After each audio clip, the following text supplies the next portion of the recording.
Good morning, it's Wendy. Let's begin Mr. Daydream. This story about Mr. Daydream, you know what he looks like, don't you? Because you've seen his picture on the front of this book. It's also a story about a little boy called Jack, and you don't know what he looked like. So here is a picture of him. Now, Jack was a very good little boy. He always ate up all his lunch. He always went to bed when he was told. He always said please and thank you. But Jack was a daydreamer. Whenever he was supposed to be thinking about something, he found himself thinking about something else, daydreaming. One day, Jack was at school. He was sitting at his desk, listening to the teacher talking about history.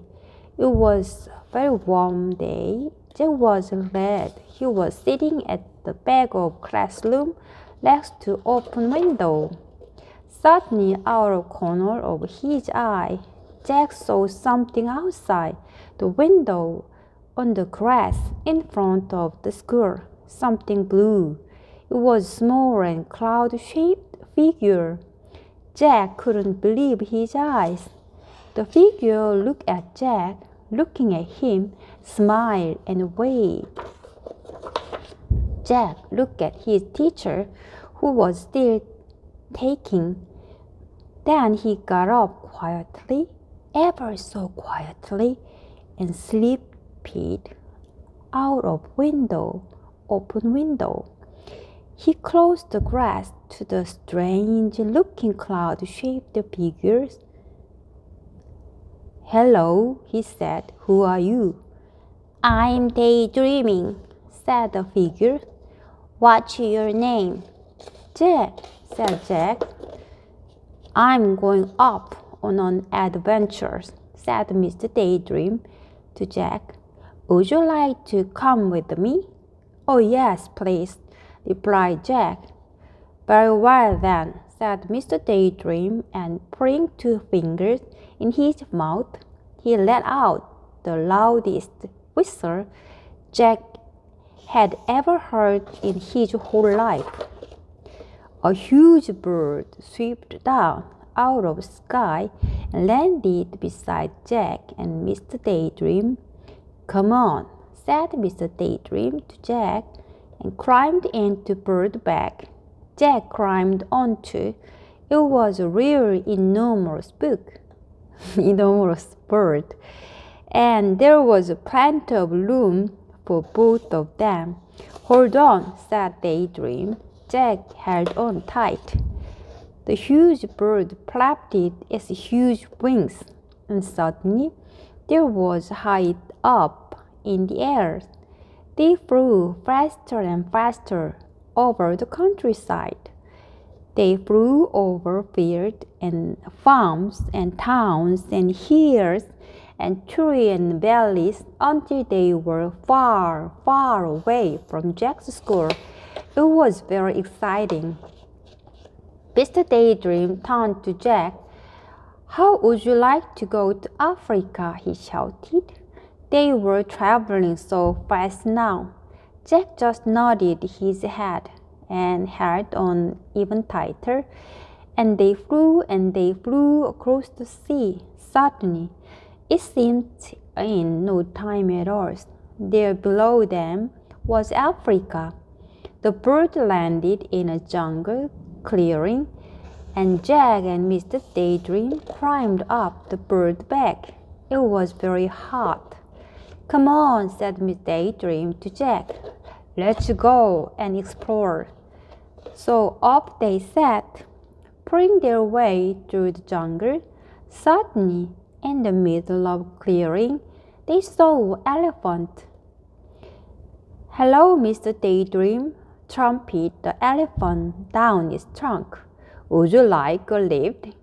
"Yes, please," replied Mr. Daydream. And the elephant reached out his trunk, picked him up, and and then put him on his back. Then he reached out his trunk again, picked up Jack, and picked him on his back. It was very high. The elephant carried them through the jungle until they came to a river. Then he set them down on the ground, said goodbye, and went up back into a jungle. How are we going to cross the river? Jack asked Daydream. Perhaps I can be assistance, whispered a particularly oily voice coming from the river.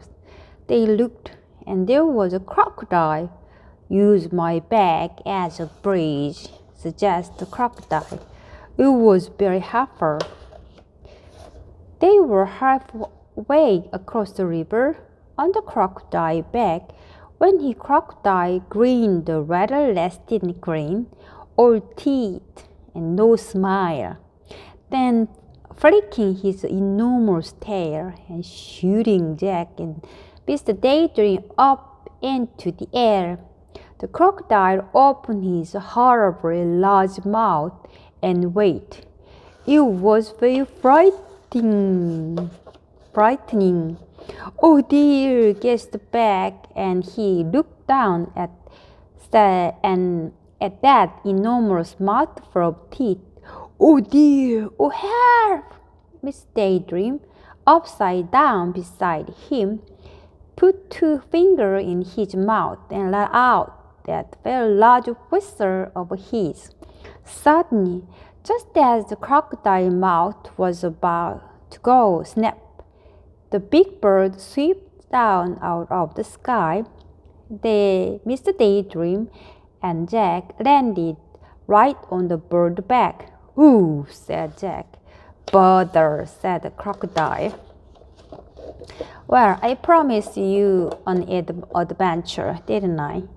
Grinned Mr. Daydream. You certainly did, said Jack. And now, said Mr. Daydream, I think we will go to Australia. Then they did. And they launched through a boomerang so that it always came back to him. And now, said Mr. Daydream, I think we will go to the North Pole. And they did. And Mr. Daydream fell right up to his middle in a snowdrift. And now, said Mr. Daydream, I think we will go to the Wild West. And they did.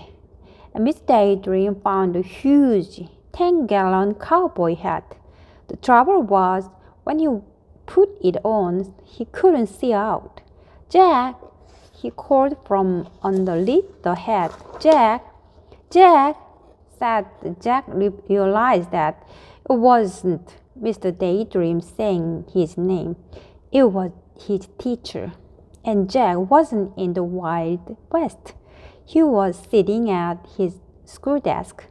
Jack, said the teacher again, you've been daydreaming. It was true, he had. But do you know something? Daydreaming is more fun than history. Sometimes I do. Thank you.